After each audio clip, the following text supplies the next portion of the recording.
Welcome everyone to On the Real Side. And today I'm Bob Mover. Well, I'm Bob Mover every day, but today we have a wonderful guest, um, very great musician, saxophonist, flutist, and who's had a very illustrious and interesting career in music, in jazz, and also is a great storyteller, great raconteur. He Lew has led a fascinating life, and his name is Mr. Lew Tabackin, and very happy to have you here, Lew. Nice to be here, Bob. I did check out. I checked out most of Vincent's.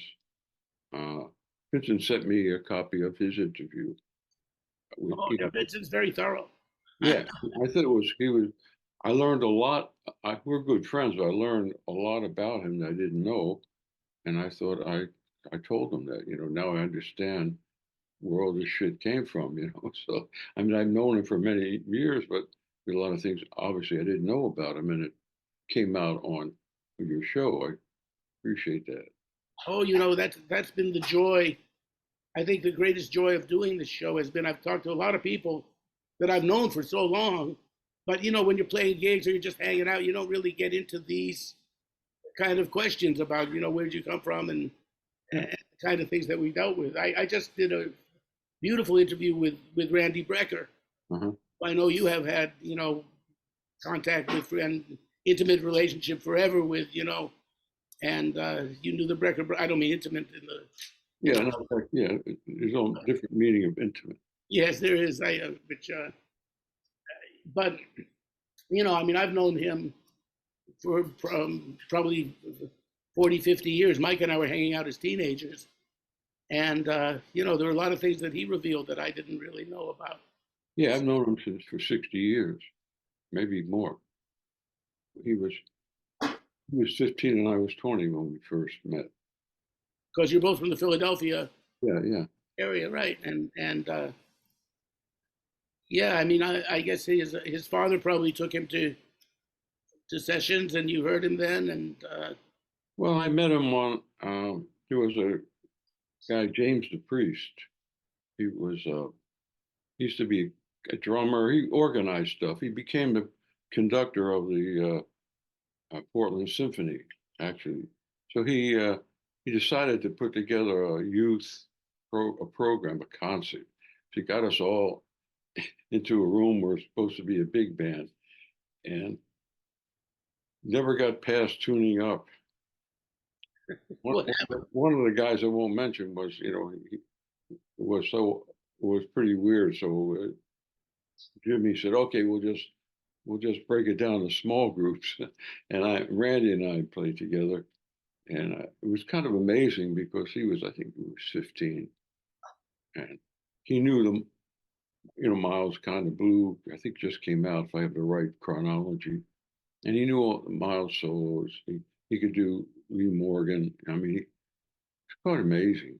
I was just like trying to figure out what to do. I started slow. I started late.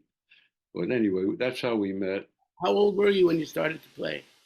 I started to play the saxophone when I was 15. And you And played flute first, right? excuse me. You played flute first. Well, well, if you want to know, if you want the whole story, I can tell you, and maybe you won't have to ask so many questions. I'll make it easy for you. It was like I, Good. was- I was like I decided at a certain age I had no musical, nothing in my family anything to do with music, and nothing. So I thought it'd be nice to learn an instrument somehow. I think it was towards the end of even, I think it might have been elementary school or early junior high school. And I said, maybe I should get a clarinet because I knew what a clarinet was. I knew Benny Goodman, everybody knew Benny Goodman, right? Right. So I go to the schools offering instruments to loan you. I go to this place that had no clarinets. They had a flute. I'd never seen a flute. I never heard a flute that I was aware of.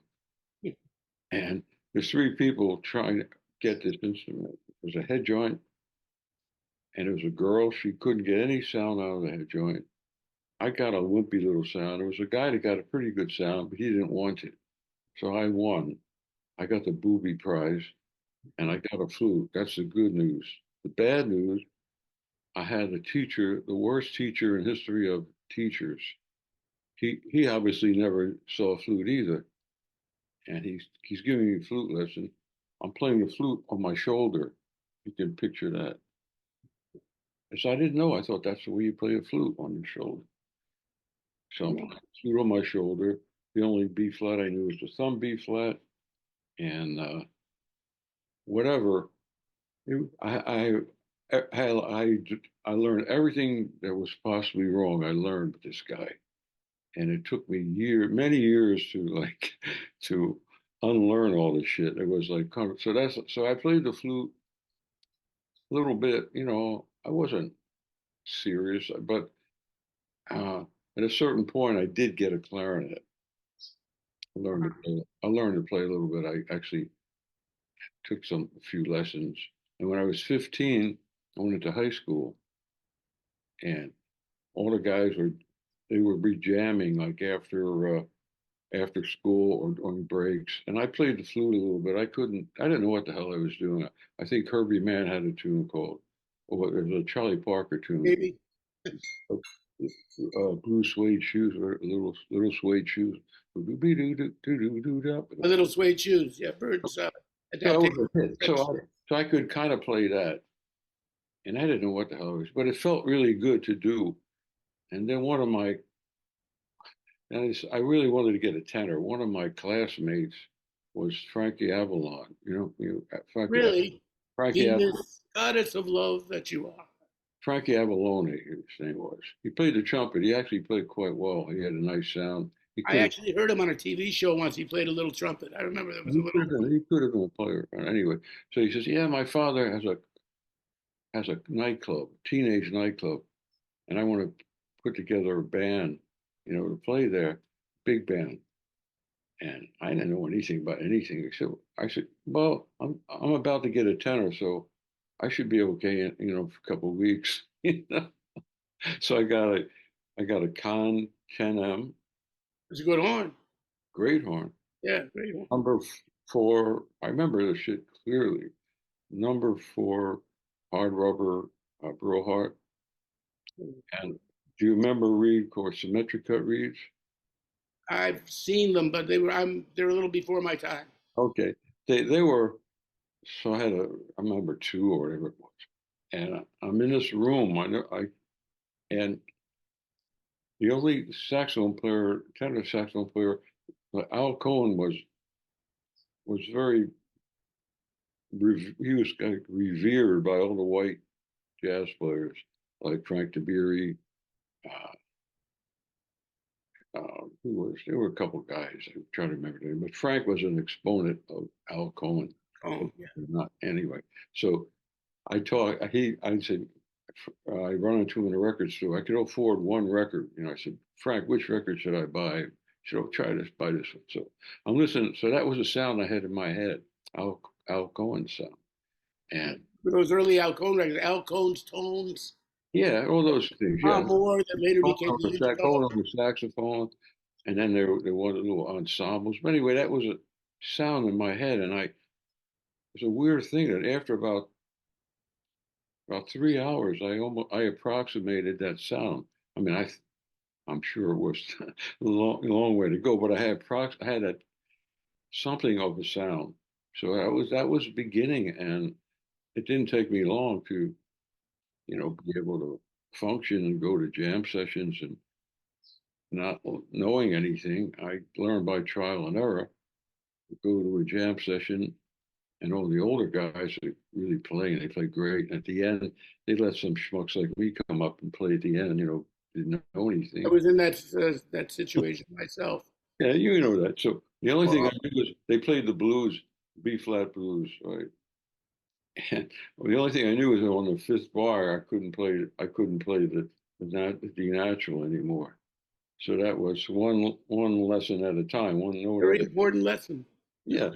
So that's how I started, and I started to play the tenor, and but that and then when I started to play the tenor, I got interested in music. Before that, I didn't really.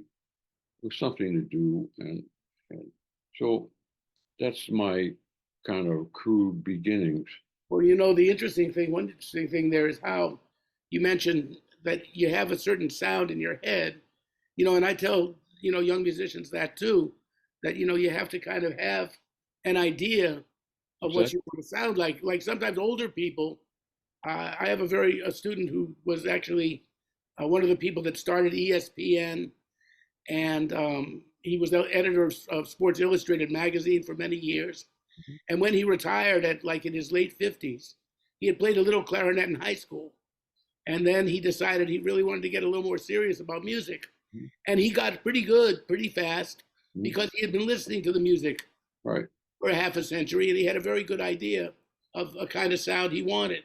When I started to play, my first people were Lester Young and Stan Getz. I kind of related to Stan Getz because he was the first guy. I hadn't quite heard Al Cohn yet, Not so but bad. he was, he was also a Jewish guy that could relate to, that could hang with the heavier black players, and so that sound was in my mind, and I learned the chromatic scale, went home, played that, and played a few scales, and then within a week, I could play some phrases of Stan Getz, and I was trying to play it, never entered my mind. I remember, and Do you realize that? You ever thought about the fact that uh, there are very few Stan Getz imitators or influence guys these days? yeah, very few. I'm the only cat that really sounds like Stan. Is I wish this phone would stop. These computers drive me crazy. Yeah, to me. I mean, what? Guys, I'm going to turn my phone on. Yeah, it's like I I was like when I was a kid, I was listening to the radio show and late night disc jockey show, and there was this guy. A lot of these disc jockeys are horrible. They were their whole thing in life was to create this conflict between black and white musicians. They were into that. Like Coltrane was angry young man and all this shit. Right, as was Rollins. Yeah, yeah, it's stupid. So anyway, he's interviewing Coltrane, and he asked him what he thought of Stan Getz. I heard it live. The story is out now, but I heard it as a kid. He said, "Well, we always play like Stan Getz if we could." That's right. It's a wonderful And expression. and then there was another show. And he interviewed Hank Mobley, and he tried to start the same shit because they did the album with Hank and Train and Alan Zoot. Tenor conclave. Yeah, and it was an interesting album. The only one that actually kind of stuck out contextually was Train. His sound was real bright and didn't kind of fit, to me, for my ear. So anyway, they're trying to do that shit to Hank, and Hank said, but to be honest, I think I'm closer to Alan Zoot than I was to Coltrane. He messed up the whole premise of black and white conflict, and I never forgot those experiences with these guys, and I mean, listening to these quote unquote disc jockey shows. Yeah, I remember that was kind of a popular thing. On that record, man, Al solo on How Deep Is the Ocean. Yeah, yeah, right, right. Really, With me on that one, I think that was the best solo in the whole record. I mean, for me, if you had to go solo by solo, and I'm gonna shut this damn phone off. I shut it off because I can't get phone calls. yeah. I just shut mine off.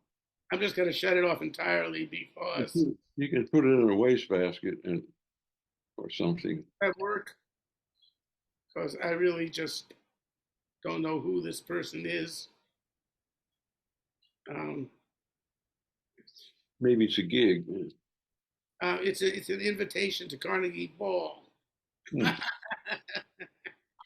Oh yeah, one of those. Yeah, I use a lot of those. Yeah, I mean, I have no idea. Yeah. Anyway, it's like it was a fun, interesting time growing up, and I went from I was like Al, and he became like later through the years became like almost like a father figure. It's interesting, but at that point, as a young person, not knowing anything.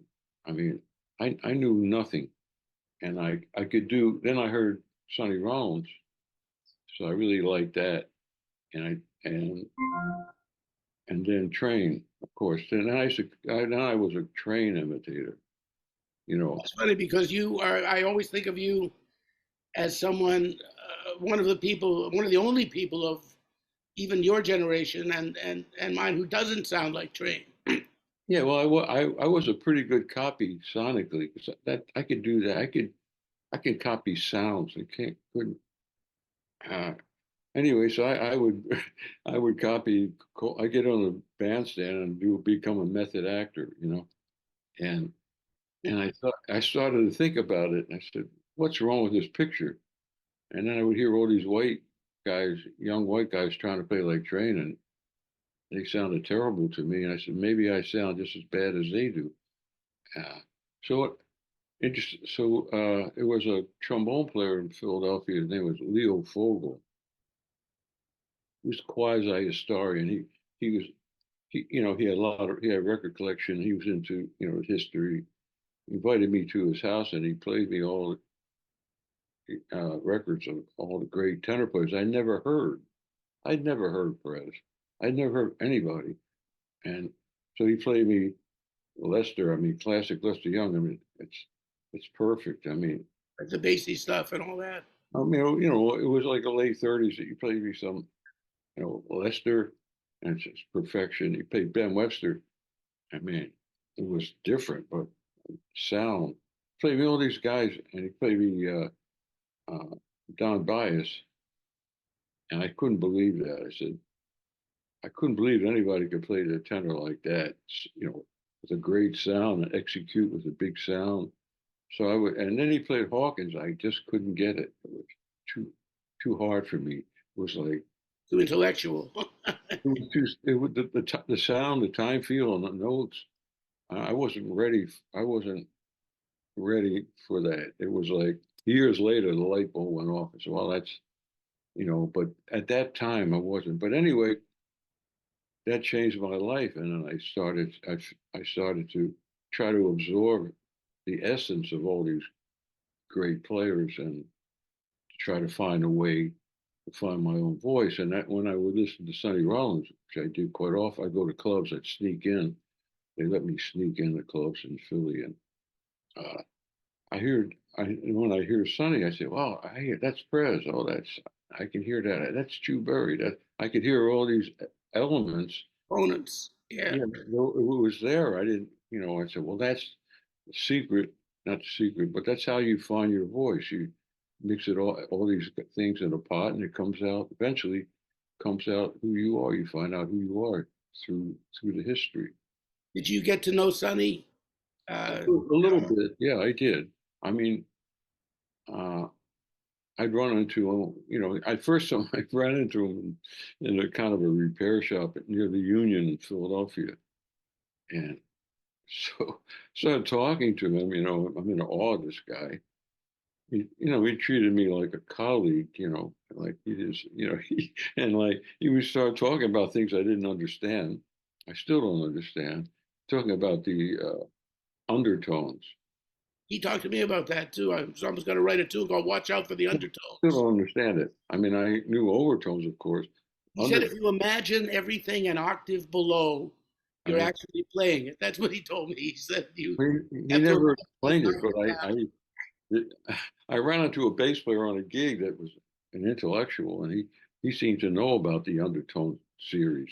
Well, anyway, And he said it's a metaphysical thing. whatever it is, but I mean, he was great, and like, I never forgot that, I got drafted in the Army in 1963, and I was, had to go to, Fort Jackson, South Carolina on a train. So the night before, I had a gig, and I went over to Sonny was playing at the Showboat in Philadelphia. So I went there I could catch his last set to say goodbye to him.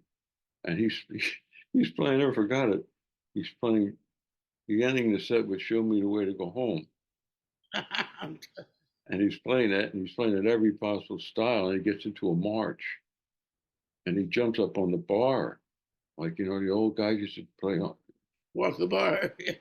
He jumps on the bar. He's playing, and the drummer is playing this march shit, and he jumps off the bar and he walks into the Douglas Hotel. There was a stairway into the hotel, and he never came out. He's playing and he disappears, and I'm waiting. Said maybe he'll come out and I could say goodbye. He never came out, and like the next day I'm on a train to South Carolina. That's funny. He played as a march. Yeah, somebody told me a similar story with Sonny with Sentimental Journey. He was playing in Brooklyn, not far from where he lived. And Frankie Dunlop, I think, was on the band on drums. And Sonny starts playing Gonna Take a Sentimental Journey. He's walking around and he walks out the door. And then he was gone for the night. And Frankie, almost for the night. No, they sent Frankie Dunlop. They said he's pretty late coming back. Why didn't somebody go over and he doesn't live far from here, go over and say something, see if he'll come, what he's up to. So he's there, and he says to Sonny, Sonny, you walked out. Are you coming back? What's happening? He said, oh, I'm coming back. He said, but I just thought I'd take a sentimental journey home. Yeah, right. Actually, you mentioned I actually recorded that tune. I recorded with Randy actually. I had an idea of doing it more like Mingus would do it, and I changed the harmony a little bit, but it freak out at the bridge, try to create a kind of like a tongue-in-cheek kind of a whatever, like Mingus. Sentimental Journey you're talking about, or Show Me the Way to Go? Yeah, he used to do Cocktails for Two, Mingus used to. Oh, I did that I played that band, so I did it and that Club Date Vibrato. Yeah, I recorded it, and it came out in Japan, and the Japanese couldn't figure out what it was. They used the Les Brown version of Sentimental Journey. One critic actually figured it, got it, but most of them couldn't understand what I was trying to do at that point. But that was my period of my humor. One of the things I learned from Sonny was humor. I mean, in fact, to this day, I recorded Me and My Shadow for Concord record, and so I play it, and I'm playing it. Bob Cratchit's on the gig, and I made an announcement. I said, this is one of the funny tunes that Sonny Rollins never recorded. And so Cratchit, yeah, but he plays it in the dressing room. I'm sure he did. Yeah, that's funny. So anyway, but at least I got it on the record, And that's good. I actually even did it. I have a friend, Tony Castellano, who's a great piano player. He died a few years ago. He's got a twin brother, Dolph, and they both. They're from Florida? From Florida, yeah. They're originally from Brooklyn, but they. I met them in Florida, yeah. And Tony and I, that was one of our crypts. We even played the verse. Da da da da da, and I'm lonely. Da da da da da da da. Sweethearts having fun. Pass me one by one. Guess I'll wind up like I always do. Just me and my shadow. I like it. I used to hear when I was a kid, there was a clarinet player who used to play that on television. I keep forgetting his name. He'd come out in a tuxedo, and there was a white screen, and he would play the clarinet, and it would be a shadow of him playing. I wish I could remember his name. He would be in all the. There were only a couple of channels those days. Right, remember that. He was in all the shows, and it was like I couldn't get out of my head. So I figured the only way to get rid of it was to actually record the tune, and use it as another kind of little bit of humor. But I can't remember. It'll come to me. I could still see him, an 8-year-old. Was it no, not Ted Lewis, Acker Bill? No. He wasn't that famous a musician. It'll whatever it was. It's I met something Lewis. Not Ted Lewis. No, it wasn't Ted Lewis. Oh, anyway, because somehow that name comes to me, but I'm not sure who he was. But that's the name that I heard older guys mention. It was Ted Lewis. I don't know. Maybe we'll look it up on Google. Now we've got that. It's better than the Encyclopedia Britannica, right? You might find it. Well, I met you years ago. The year I met you was 1968. And I was 16 years old, and I used to go hang out at the old Half Note on Spring and Hudson Street. And I was good friends with Zoot and Al, as were you. And they would let me sit in, like you say, on a Tuesday night before anybody came into the club, or the first set or something. And then as I got better, they started letting me sit in at the same time they'd let you sit in. And I remember you down there all the time. You were sitting in frequently with Zoot and Al, and I was, I was inspired by you and knocked out by your command of everything, and the fact that everybody was sounding like Train, and you had some. I mean, I heard Rollins and Coleman Hawkins and Don Byas, and those kind of influences, which you really weren't hearing in a lot of the younger cats. So, though there were all kinds of beautiful players with Train's influence too, in there. I mean, Joe Farrell, we could talk about in a minute too, who I love Joe as well. And I heard you say once that Joe could be taciturn and maybe what people would interpret as arrogant. But if he liked you, he was arrogant. Yeah, I could say he was arrogant, but for some reason he liked me, and why I sat in with I don't have I'm not that aggressive, and when I moved to New York, I figured I'm gonna have to force myself to go out and play, otherwise I'll be locked up in my room, and so I can talk about all that. But one time I sat in with Elvin at Pookie's Pub, and across the street from the Half Note. Yeah, right across the street from the Half Note, and he he liked me, or at least he tolerated me, and so Joe used to send me in to for him with Elvin. Because that was the trio gig, and people don't know it. There was quite a long trio gig. I mean, for several months, it was Elvin with Joe and Jimmy Garrison. That was the trio. Except one night it was scary. I went in there and it just named the great bass player. See my name. Wilbur Ware. Wilbur Ware, yeah. Wilbur Ware. So I'm scared shit. Wilbur Ware, Sonny Rollins and Elvin Wilbur Ware, and I'm trying to play. And I just bought this tenor from Eddie Daniels, and I just, I'm a little insecure about playing a different horn, and I'm playing, and weirdest thing, every note I played, he made it sound great. He was like total genius, and Wilbur was like, he didn't know one note of music. I mean, technically, didn't know anything that he was doing. Man, he played like I don't know what I'm playing half the time, but every note I played, he made it sound great. I was like, it was kind of really enlightenment. So anyway, I became Joe Farrell's sub.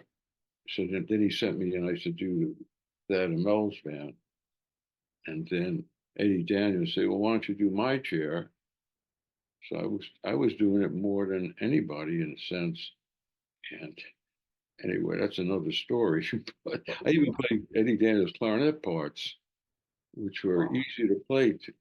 Fortunately, Bob Brookmeyer charge, and I could kind of approximate his sound, even though he was a great clarinet player and I wasn't. But I mean, I could at least do my job.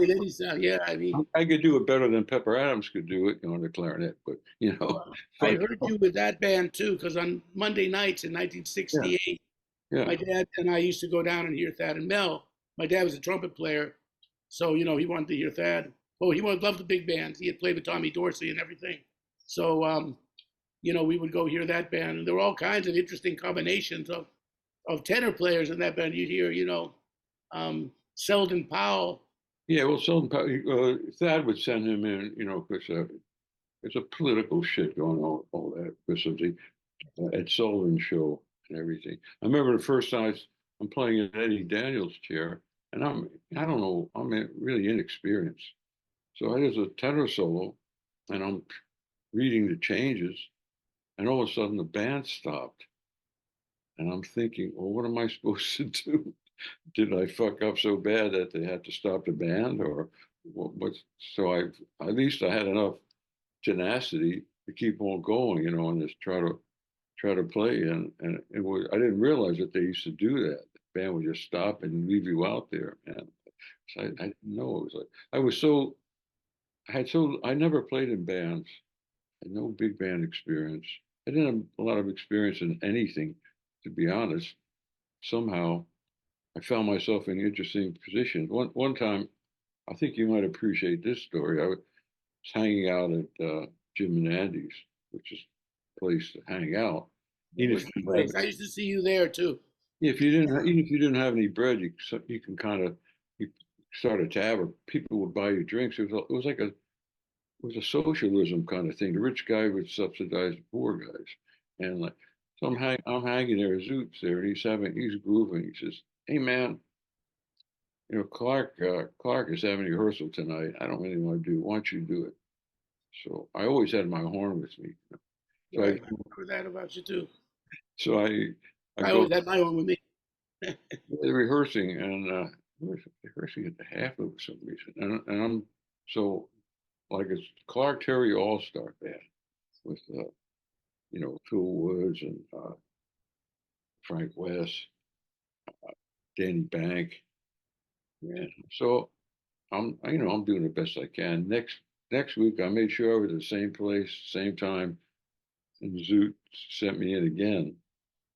So after Uh-huh. about 4 or 5 times, Phil Phil Wood said, "Man, I don't think Zoot wants to do this. You've been doing the rehearsals, you may as well do the gig." And so I was the only non-All Star in Clark Terry's All Star Band, and trying to another learning experience, try to match Danny Banks' sound. You know, he had a classic, out of classic baritone sound, and Good sound. You had a yeah, so I'm trying to match that because the tendency, you know, guys play four tenor and they sound like ducks, when they play the four tenor part, and so right. I learned a lot, and so I'm playing in a band, and I'm realizing that I'm not good. Like I play a solo, and I was so insecure that I would play all kinds of stupid shit, and like I'm saying to myself, this is not right. It's something I have to figure out how to do something. So I decided it was almost an intellectual decision that I would like play off of Clark's spirit, almost like a Zen kind of thing. And I said when I try to just play off of what not the notes he was saying, but the spirit that he was playing. And then all of a sudden it was an epiphany, and it changed my life in a way.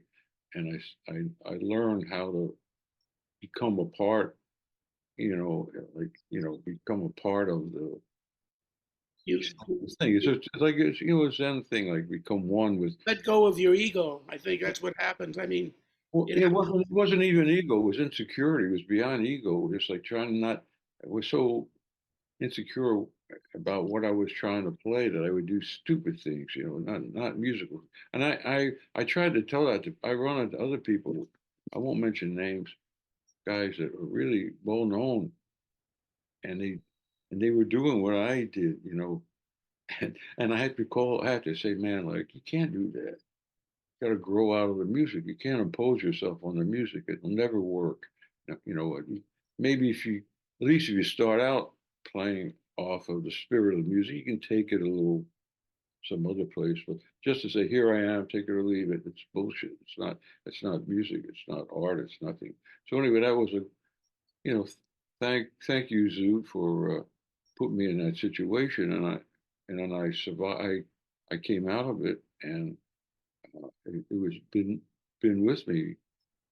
Like Zoo was like he treated me like an equal. He treated me like a colleague, and I'd go to the half note. He said, "Hey man, can you show me how to play a high G?" So I said, "Oh, you just push this button up here, and if it doesn't come out, you push the side key." It was so horrible, man. He kind of squeaking and squawking. And I said, "Zoo, don't worry about it, man.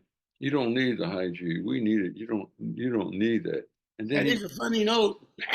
yeah, it's like he like, and then one time he came off the bandstand and he said, "Man, it's the first time in my life I'm confident when I play." I said, "Are you serious?"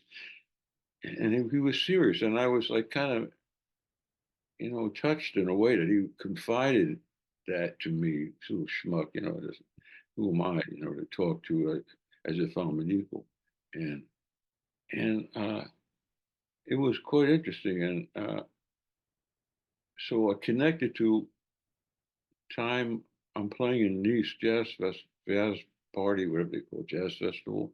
La Grande Parade de Jazz, it was Yeah, called. I'm playing. I used to do that, and Josephine. and then Jimmy Heath comes over and he says, "Hey man, like, boy, you really sound great. Your sound came together and blah blah blah." He says, "But you're 40," and I started to think about that. He said, but you're 40.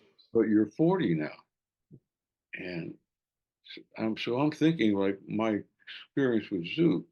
Zoot was around 40 at the time when he confessed his fact that he was insecure until that time.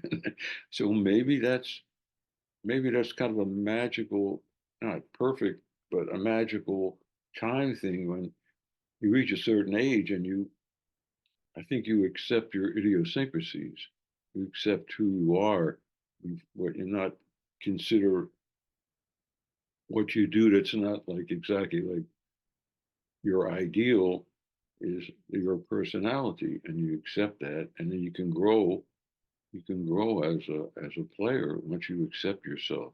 And I think that's maybe it's, I, it's something that happened now that I'm 80. I'm over 80. I'll be 84. It's like it's the second 40 years to going through that, questioning my idiosyncrasy, and trying to come out of that. But anyway, it's like all these things are so connected, the people that you meet. And I remember I listened to a little bit of Tommy Morimoto's interview with you, Oh, yeah. because he was like kind of a quasi student, basically. Oh, he And always talked about you. Yeah. yeah, well, anyway, he was like, did he? It was. I'm trying to remember what I was talking about. Aging and No, being not no, insecure. but you mentioned Richie Kamuka. Yes. Richie Kamuka was a dick, if I could use that. He played great. He was a wonderful player, but he wasn't a nice guy. And like when I moved to New York, Billy Root said, "Hey man, look up Richie. He'll help you out." And he was the last guy to help me out. A guy Zoot helped me out. A lot of people helped me out. And Richie, Richie would. I had friends in Philly. He'd come back to Philly. Yeah, man, Lew Tabackin, Joe Farrell, man, they just play a lot of notes and all this bullshit. Like, Uh, so I said, man, he wasn't. And one time he even almost got violent, man. He almost like if he. he was drunk, which was often, he was very difficult, except with me. For some reason, Richie was proud of me because I, was improving so fast and all this and everything. And I would babysit for him. For he had a young daughter, Rami, at the Uh-huh. time. He and Doris would go out on Saturday night sometimes, and I would stay at his place down on Greenwich Street, 780 Greenwich Street. I remember that. And Richie would come home at about 3 in the morning, and he'd go to bed for a while with Doris. Then he'd come stumble out of the bedroom and put on Lester Young records, and we would sing Lester Young until the sun came up together. And he would tell me about lyricism, and he could talk very poetically. And then I saw him do some horrible things and say some terrible things. It was like he was a couple of, like we're all many people. There are a lot of guys like that, but he eventually he started he kind of changed towards me, you know. Uh, but he was really, of all the guys that's supposed to help me out, he was the last guy that would help me out, and like it was. Well, he brought me to play with Roy Eldridge, and he and Bill Berry and Jake Hanna had this band, and somehow he let me. I got to sit in, and I got to know Roy, Yeah. all through Richie, so he was beautiful that way. But I saw him, like I said, be not so nice. And did I tell Tommy that story about when I mentioned being? Is that what happened? I mentioned No, I to didn't. I just heard little bits of it, but for some reason I remember you mentioned something about Richie and like he he threatened to go outside. He was playing in, he was subbing in Duke Pearson's band, and he for some reason out of the clear blue sky he wanted to pick a fight. Like I mean that's kind of oh and I have another Richie Kamuka story. I'm playing at the Monterey Festival. It was our big band. It was our major debut kind of thing. And Jimmy Heath was commissioned. this is Toshiko's band. You're talking you and Toshiko, that band. Yeah, we were like supposed to be co-led, but it was her music. But anyway, Jimmy Heath comes over and he was commissioned to write this piece, and he wrote this long piece. He says, "Man, can you help me out? I have this band. Richie Kamuka was made to rehearsal, and he didn't have any solos, so he canceled. So he said he canceled. Yeah, I don't want to play. I didn't have any solos, so he asked me to do it, and I mean, I did the best I could. I played. I had to sight read what he wrote. Anyway, so oh, Well, I just thought of something. Jimmy Heath's story. When I was about, like I said, I started to play the tenor when I was 15. When I was 20, somebody hired me to play in this club and open up for Jimmy Heath. I couldn't play shit, man. I knew a little Coltrane, I knew a little bit. And, so I'm playing with this group and a really great piano player, John Huston, and I was like, I was lost and I was like totally over my head, so to speak. And I'm trying to do the best I can. I finished my set and Jimmy Heath comes walking in. He was kind of like a bull left out of the chute. He runs up on the bandstand and he's playing like mad. I couldn't believe it. And he had just gotten out of jail and he was like ready to go, man. Like he was busted for something, drug thing. And anyway, he was like roaring. So after the gig, I asked him, I said, Mr. Heath, would you give me a lesson? He farted me off, man. He canceled me. He wasn't nice at all. He, he and then like 15 years later, we're playing in Clark Terry's band, or 17 years later, whatever it was. It was a great sax section. It was Jimmy, uh, Frank West was playing lead, Joe Temperley, me, and Jimmy. And so I remind him every so often, about how he behaved towards me. And then we have to do a tenor battle, a proverbial tenor battle, do that. And I said, see, Jimmy, you should have given me that lesson, man. Like, and I couldn't believe it was the same guy, all of a sudden he's just wonderful. Jimmy, he's just so wonderful. That I caught him at a very unique time, and but it really put me in.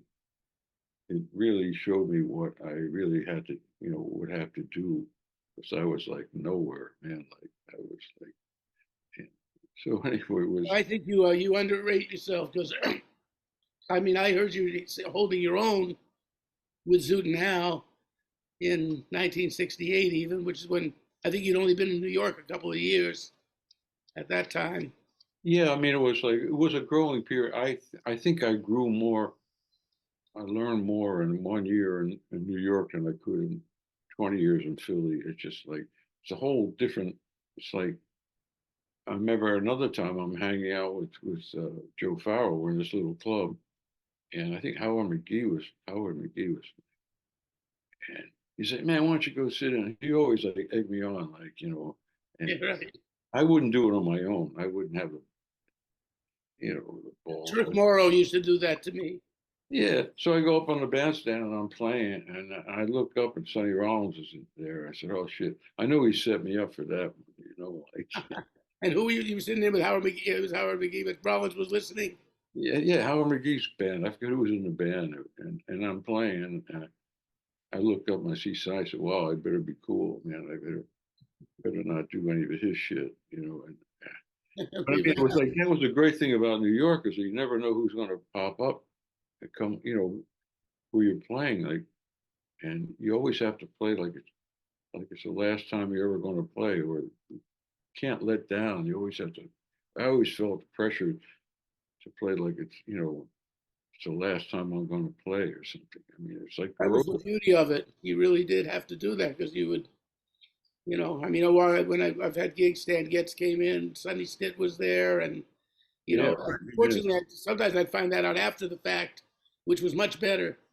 Oh, Sonny Stitt was here. well, Instead of I think about all my experiences like that I had where I didn't feel, you know, I wasn't good enough. Like when I was playing with Elvin, I mean, Elvin's is etched in my soul, man. Elvin is like, I never recovered from uh, those experiences. You know, it was such a special experience, and I did some gigs with him. He would hire me, and I would feel like, you know, I just wish I was better. I could be able to, you know, take more advantage of it, or you know, he gets so intense sometimes, and I'm playing, and I couldn't play. I just like freak out. I just go, you know, I just that's all I could do. I couldn't execute. I just have to just, you know, you know, just go totally out. But I mean, the wonderful feeling is like walking into like a cave and like 8 bars is just like a one space. It's not ching ching ching ching. It's not like you're not doing 4 beats. It's just one big space, and playing in that space. It's kind of like it's so special. But anyway, that was.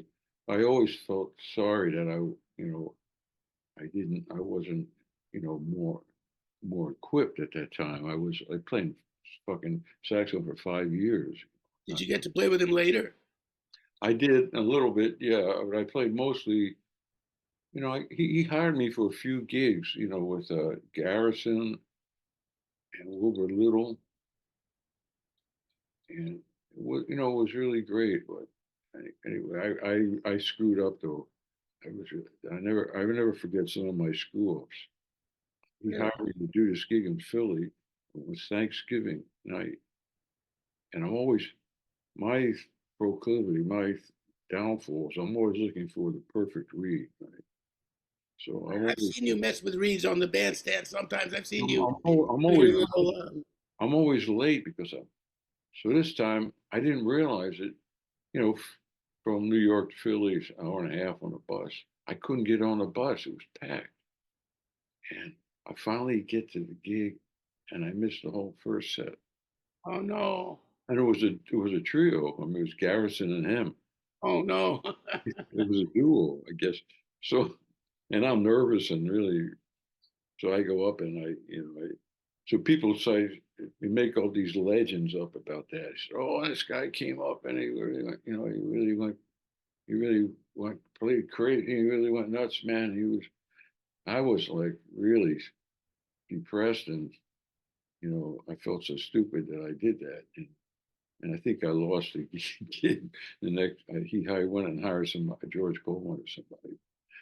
But anyway, it It was like, might have been worth taking a taxi if you could. yeah, yeah, I could have if I had enough money. I couldn't get a credit card. I didn't qualify for a credit That's card. true. Yeah, I mean, And you know, I used to make $4,000 a year, and 20 up until what was it like 69. Artie Lawrence got me this gig on the Doc Severinsen thing. on the Tonight Show. Well, it started out with this stupid. Wasn't it was like a group. It was like a big vanilla kind of group, uh, like a showbiz kind of group, and he had really good players like Snoopy Young was on it. These guys, Arnie, and yeah, anyway. So on the strength of that, I started to meet people. So I started to do some, you know, I do some Tonight Show subs and You did the Dick Cavett show? Cabbage. Yeah, I did that, which was quite interesting. Some great musicians. But anyway, my income went from 4,000 to 19,000, which doesn't sound like a lot today, but A lot then. then I get calls, then I get offers to get a credit card. So all of a sudden I have a credit card. I could never had a credit card before. But I mean, it's like, I've still never had one. I've no, got my debit card from the bank, but I don't trust myself, you know? no, yeah, I didn't have a bank. That's right. I didn't have a bank account, but I had a credit card. But anyway, it's really funny how all that shit kind of ties together, all these things. But I did have a gig, place called the La Boheme. You know about that? La Boheme in New York, Yeah. It the was one near 59th Street around Lincoln that. Center thing, which now is Lincoln Center, and I got this gig 6 nights a week, $5 a night, $30 a week, and even in those days, I remember those gigs too. I had a couple of them. Jimmy Lovelace was a drummer, and he was Oh killing. yeah, Oh, he was so great, and like, he was wonderful, wasn't he? yeah, I love Jim. I had to find the bass players for $5 a night, which was quite interesting to do, and I would find them coming off the boat, kind of thing, and like, I think somebody once described one of those cats. I said I had to find a bass player for $5. He said, "Well, this guy, he's okay. He's a $5 bass player with a $10 sound." basically a lot of them were what they were. Like some guys, like I remember who boy, I wish I could remember names better, but one well-known bass player, uh, someone said, "Oh, check this guy out. He's playing at Charlie's Tavern or something," and I hired him, and really nice time, nice sound. We didn't know any tunes and stuff, so I had first tune I taught him was "Sweet and Lovely." So every time he'd come in the club, if he shows up, I would play that tune. He's a guy who played with Sheila Jordan a lot. Played with that Mingus kind of group. Anyway, it'll come to me. So anyway, it was like uh, $5 a night, 6 nights a week. But man, play like from like 10 to a quarter to 4. So great, man. Like Yeah, the long hours. I had some gigs with Duke Jordan and Wilbur Little like that. You know that that's great. some of I these uptown dating bars where nobody cared what you played because they're all there with a meat market and everybody's flirting and trying to pick each other up. And meanwhile, we could just play anything we wanted. And sometimes people would listen, but it was a long gig. And, just playing like this gig, it was like I could play anything I wanted, but I mean, and the few people that would come in, uh, would listen, but I just romantically remember like those days when we played till 4 in the morning and smoking was allowed, and you wake up in the afternoon and open the saxophone case and smell some tobacco, and then you take your mouthpiece out and it's covered with blood.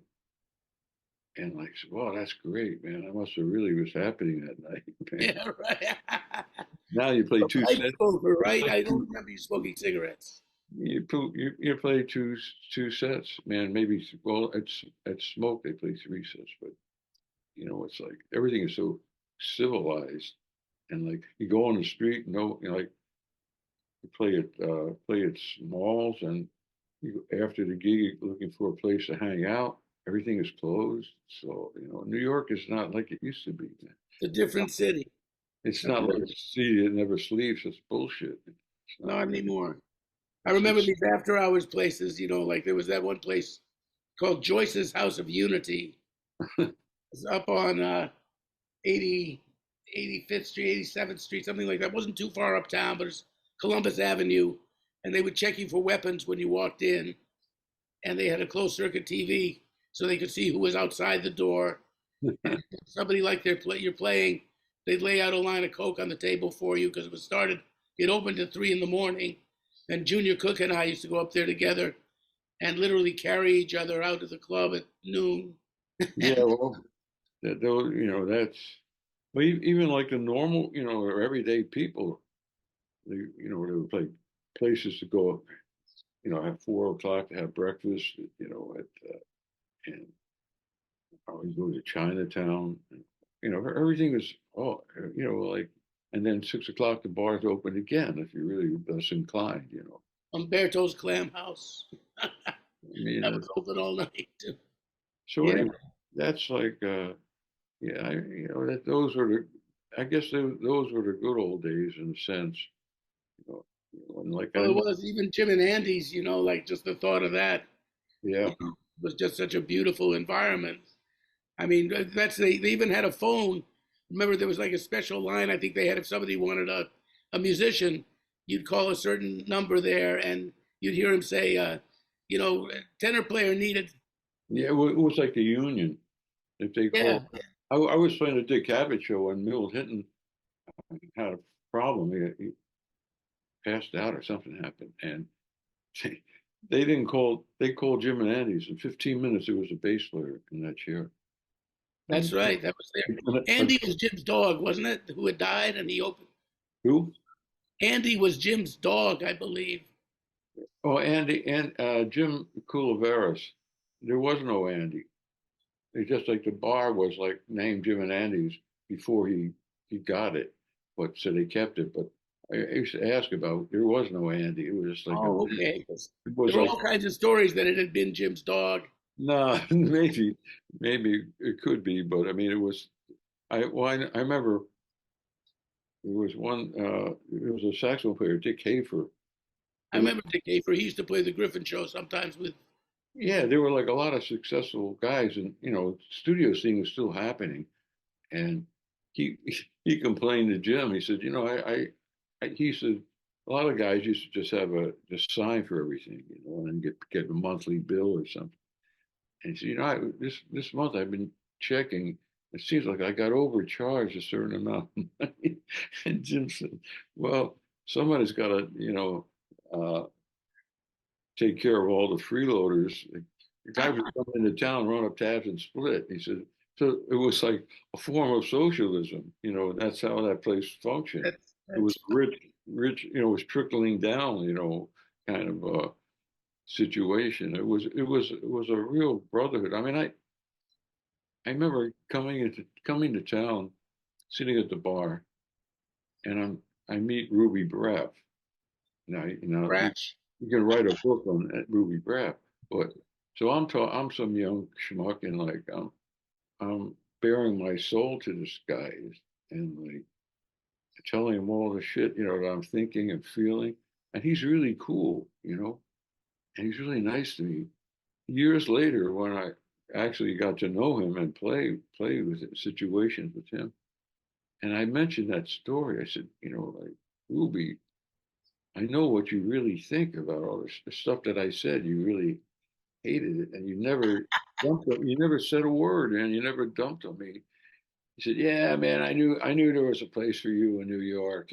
He it was really a interesting environment. I remember sitting with Phil Woods once at the bar and drinking, not saying anything. And out of the clear blue sky, he said, "Don't worry, man, you'll be young someday." And then back to drinking. And it's like it was a magic place, magic relationships and magic experiences with people, that a lot of them you just saw their names on record jackets, and they're in the club, and you get to know people even personally. I was relatively what's the right word, introverted. Not I was pretty introverted, You and weren't a talkative guy then. no, I'm I not. used to have to kind of squeeze you for conversation, but you were Yeah, talkative. yeah, I'm never. I was. That's the way I was. But I mean, like, but it was like it was cool. So, but people would open up, and you could feel camaraderie. That There was doesn't. definitely a lot of that, and I mean, people were very, accepting. I think you were the generation a little bit above me But I think the Cats were very happy that somebody was continuing their tradition, because it was kind of in jeopardy, even starting to be then the end of an era. I think people could kind of sense it, so that we were younger people kind of involved with the same tradition. I think they kind of liked us for that. Yeah, I mean, it was yeah, probably. You're probably right. And I remember I remember being in Canada playing a festival in Edmonton, I think it was, and I had a steady gig. I was playing at a club in the evening, and Al was there with the Concord group. They were on tour. So Al comes into the club and says, "Come on, man!" He immediately grabs his horn and goes up on the bandstand, and it was beautiful. And there's a guy, like all the other guys, nobody would come up and play, like, and and Al came up, and I was in the middle of playing Little Rudy Tooty, and and Oh, we and never played that. and, uh, and so he gets up on this. It was a trio with Michael Moore and Joey Barron, and so I hear him say to Mike, what are you playing? He said, "Oh, it's a rhythm change with a funny bridge." So I took the tune out, and then I started to play it. It was like a thrill. So this was a B position. He's sitting in on my gig, and like Uh-huh. it was so great, and he was fearless. He's, like the other guys were all like uptight, like, but and then we're having dinner, and I'm sitting across the table, and it was like he kind of looked a bit like my father. Al. Yeah, and it was kind of like I felt, like I really felt this father figure connection. And I played in his band. He had a band for a minute, played at the half note. Willis Conover had this thing. Uh, Let's call it over for people who don't know, was the Voice of America, yeah, the DJ for the Voice of America, which got all over to the yeah, Iron Curtain countries and everything. He was quite important in his day. yeah, very important, thing. And, people could say what they want, but he was very important. So anyway, Al got assigned to have his band. And in fact, something came up on Facebook with the Carmen Leggio, and uh, Bill Crow put something up. But Carmen Leggio was for lead alto player, Carmen Legio was a bitch. and I'm sitting next to him, and I forget who the guy playing baritone is, a well-known guy too, and it's still I'm a learning process. I don't have any experience. I'm trying to match the baritone. Saul That was Schlinger. that was my job, man. I love it. And and and and Al would let me play, man. He would let me, and we did a gig in D.C. tribute to Count Basie. Bill Potts put it together, and Count Basie was playing with us, and I said, "Shit, man!" And I didn't realize it. And now again, he let me play the solos. Like, it's his band. Like, I was honored, but Wow. when I'm playing Count Basie, and like I didn't realize how much he his essence as a player, how much that meant to the band. I could feel his shit when I was playing. Like, it wasn't like I really realized how great he was in that environment. Like, I could really feel what he was doing, and I could, it was inspiring. Like, so Al was, to Al and Zoo, it was, Passing that spirit on, you would just feel what you mentioned earlier. That was such a prevalent thing. And you really felt that this was really the essence of why we were doing it, was to have that feeling of when you got next to these cats, there was a certain spirit they had that somehow you would get through osmosis if you yeah, really opened yeah, yourself to it. yeah. I'm a great osmosis person. Me too. I mean, like I don't know, like I mean, I never got into like transcribing solos, and I listen to things and pick up some things, Me but either. but I try to Dude, come into my soul. That's the that thing. was, I think it's an astral thing. Walter Davis Jr. used to say it's sort of an astral thing. He said you can open yourself to the spirits of the people you're with, and Yeah, you also have people whose spirits are just in you, from you may never have met them, but all of a sudden something Exactly. started. I had an experience. I used to remember I'm playing this gig and I couldn't get it together. Nothing worked, you know. And no matter how harder I tried, the worse it got. And then all of a sudden I'm playing. I played a few notes. I said, "Oh, that's Prez." And I said, "Shit, man, I'm cool. I'm connected. The spirits are here. I'm connected. Right, I know that not, feeling I'm so not well. I'm not alone out here, you know, and like and then I was able to play. That- That's a And, beautiful way to put it. Go ahead. so I cherish, you know, it's like, you know, it's not so easy to play as you know, and it doesn't get easier.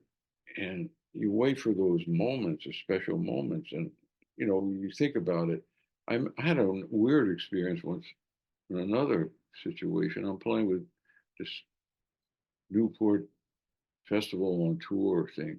Randy Brecker was on it, a whole bunch of guys, Nicholas Payton and all, Cedar Walton, all kinds of people. And so Randy and I were supposed to play Trippy to Miles, one tune. Everything was like short. So came up with them, Someday My Prince Will Come. Now I don't usually play that tune. It's not one of the tunes I play, but I heard, you know, the recording. Right, we all kind of knew at it anyway.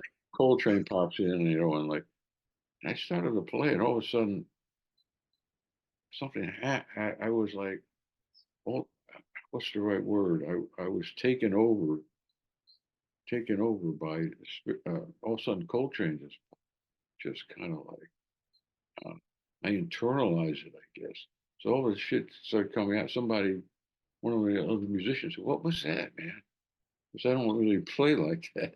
You know, it's like all of a sudden it was like, so I said, that's, well, that's, I don't know if it's good or bad, but whatever it is, it's like you kind of lose control of, That's it. It's the beauty of the losing control.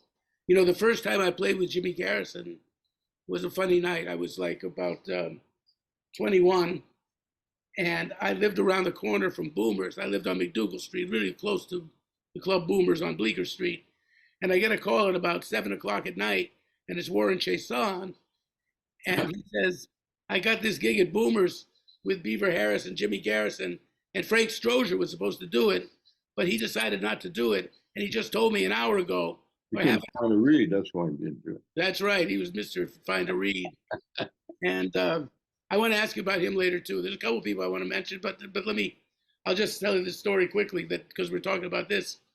So, you know, can I do this gig at Boomers in an hour? Of course, boom, I'm there. You know, before he got off the phone, and I get in, and it was first I had sat in with him with Jimmy on bass one night at Gregory's, and played a little bit, and we got along nicely. I remember, you know, Jimmy and I had a pleasant conversation. This particular night, I don't know, something happened. I went to another place that I hadn't really been, and all of a sudden, I was playing 20 years ahead of myself. You Yeah, know, it was like, you know, I sounded mature or something had happened. yeah, you never know, man. It's like I keep on waiting for those things, you know. And Jimmy said, he said, man, at the end of the night, he said, thank you. I said, what? He said, you brought back a lot of old memories tonight. I haven't felt that kind of energy very often since John died. Yeah. Thank you for bringing it back to me. And I was like, I thought you brought it to me. I said, the reason you got it was you know? You know, you just reminded me of something. There's a club called Barn Chassan. It Sure. was a nightclub. What's a big night? Basin Street East, this big nightclub. I knew about it before my time, but yeah. Anyway, he he Warren calls me to do this gig to open up for Trini Lopez. You know Trini Lopez. Trini Lopez, if I had a hammer, Yeah. So she's good. Trini Lopez does a show like, well, the gig was we had to open up for Trini Lopez, and after that I had to play in the band, but that's another story. But we're Well, for playing. those of you who don't know, Trini Lopez was a very talented man, but decidedly not a jazz act. Well, Anyway, anyway, so we so Warren sets this thing up. It's like Garrison comes out in front of the stage and it does this thing, you know, it's like solo bass thing. and like and then we start playing. I forget who was the drummer. Uh, Sonny Brown, maybe. If you remember. Yes, Eddie Brown Yeah. from Warren Kirk's band. Warren liked to use it.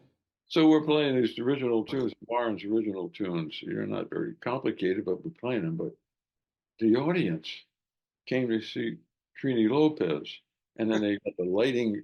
I never forgot Garrison in the front of the band with the light on him, and and then the manager came over to Warren and said, "Man, it's too strong. It's too strong. You got to cut it."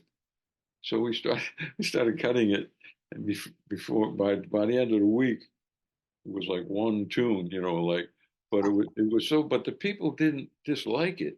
It was weird. Didn't know what they couldn't make out what it was, but it was like it wasn't a negative vibe from the audience. They said, "What the fuck is this?" They they actually kind of enjoyed it, and then after that, I don't know if it's a coincidence, but after that gig, the club folded, closed another place, closed a big joint. Rose. There were a couple of things you said about Al that were interesting too. I remember just a couple of facts about Al that are, he had this encyclopedic mind, which was, amazing. Like he would do the New York Times Sunday crossword puzzle in ink. Yeah, right. And he also, one time I mentioned that I was learning this tune called No More. You ain't gonna bother me no more, no how, that Billy had sung. And not only did he tell me, I said I wanted to know some of the changes in that, were very unusual. And he sat with me and we talked about the changes to that, and I had gotten it pretty much right. But he said, not only did that, but I got a biography of Toots Camerata, who had written it. Al knew everything about him, like, what underwear the guy wore, everything. Just who he worked for and what he was, it was a whole synopsis of his career. And Al was like that. He was a fountain of, he would say a fountain of useless information, but I didn't call him that. He called himself that. But he nevertheless did that. And then one other memory I have of Jim and Andy's that I'll never forget was Papa Joe, Papa Joe Jones, Bassy Joe, had a certain seat at the bar. Yeah, I remember. It was like his little seat. Remember that? He would always, in fact, if you were sitting there, you moved over when he walked in because you knew that was Papa Joe's place. And you would see this shiny, bald, black head from behind because the bar faced away from the street and away from the tables. I think you'd be sitting at the bar, you wouldn't necessarily be facing the same direction as the tables. And Joe would be sitting there. And then you could always find him also in the afternoons at Frankie Polito's drum shop on 48th Street, where you might see Elvin too, and Roy Haynes and Charlie Persip. All the drummers would hang out up there. And sometimes I go up with drummer friends and just catch some of that. You could just hang out on 48th Street and just go music store to music store. And it was like an all-star. You never knew who you were going to run into. But anyway. Well, that was the whole beauty of New York. You walk down the street and you run into people. That was it, But anyway, the story about Joe. Story just, like fire Joe, get up. And somebody say, Papa Joe's going to give his blessing. Yeah. And then Jim and Andy's would kind of quiet down. And Joe would dramatically turn around in his chair and lift his arms up and go, "You all my children. All my children." Yeah, he was quite a character, man. I saw him one time. I mean, Mingus brought a group to Philly, and Danny couldn't do it. He was in some trouble, so he had Papa Joe and a young drummer, and Toshiko was playing piano. I thought, and so Papa Joe was giving this drummer lessons on the stand. He's like, the guy would play something. He said, "No, man," and, he was a drum lesson on the bandstand. I couldn't believe it. But Papa Joe he would tell stories. He talked about the time he fired George Wein from his own gig. Fired who? George Wein. George Wein from his own gig. Yeah.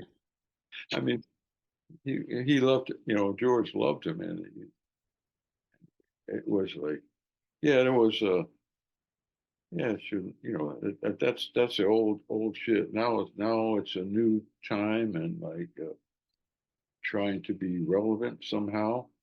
I was thinking about if I ever do another record, which is such a hard, such a chore to do a record nowadays, and Yes. it doesn't mean anything. I said I would like call it something like irrelevance, because you start to feel irrelevant. Like you said, well, all this shit going on, and like you know, uh, just Well, trying. you're still relevant, Lou. I'm just trying to work on my As long as sound. you got breath, you're going to be relevant. Well, I'm working on my sound. I always try to get my sound better. I even moved up to harder East. You know, like I spend all my energy trying to sound the way I want to sound, and it's not that easy. It's like, but you know, it kind of like some guys like have hobbies and stuff. I don't have any hobbies or avocations, and in fact, the drummer Ron Freed, you know him. I know who he was on the I met Conant record with Jimmy Jufrey, and he played a lot at the Eugene Smith's yeah, loft. exactly. I met him at a Jude My Sims God. part, you know, one of the Jude Sims parties. And, we started talking, and uh, you know, I said, "Yeah, I play in my basement. You know, I have a drum set, I have cymbals, I have a Shelley Manne cymbal, I have a Louis Bellson cymbal, I have Eddie Marshall cymbal." He sent me a cymbal, you know. He sent me a K Zildjian cymbal, and we communicated a little bit. And he sent me something. Now I stopped. I'm 88 years old. I stopped playing because after COVID, he lost his gig and he stopped playing. And now I'm writing. I wrote a book and all this stuff. So thinking about it. If I have to stop playing, I have nothing. You know, I just have to play until it's all gone. I do the Warren Marsh thing. You know, go out on Die right on the bandstand, die with your boots on. yeah, out of nowhere. I was gonna, yeah.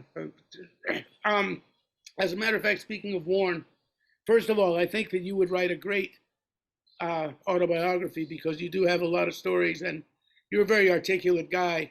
Really? And I would read it, and I think a lot of people would, you know. So if it ever should come to that, but you're playing very strongly. I just heard something from you in Baltimore in the last year or two. There's a thing of on the internet of you at the Keystone Corner in Baltimore with a Oh, trio with David Wong and during the pandemic?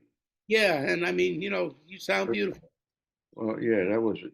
Yeah, that's you know. But anyway, it's like my philosophy is you can't win, but you can try. You know, so you keep on. I'm sure Bird felt the same way. I'm sure he felt short. He was. I think that's good. You know, I mean, Denzel Washington says, if you got to fall, fall forward. Yeah, right.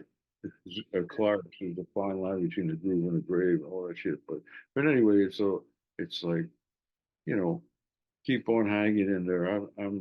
I can still stand up and play for 2 hours. Well, that's good. I have to sit down, but I can play for 2 hours.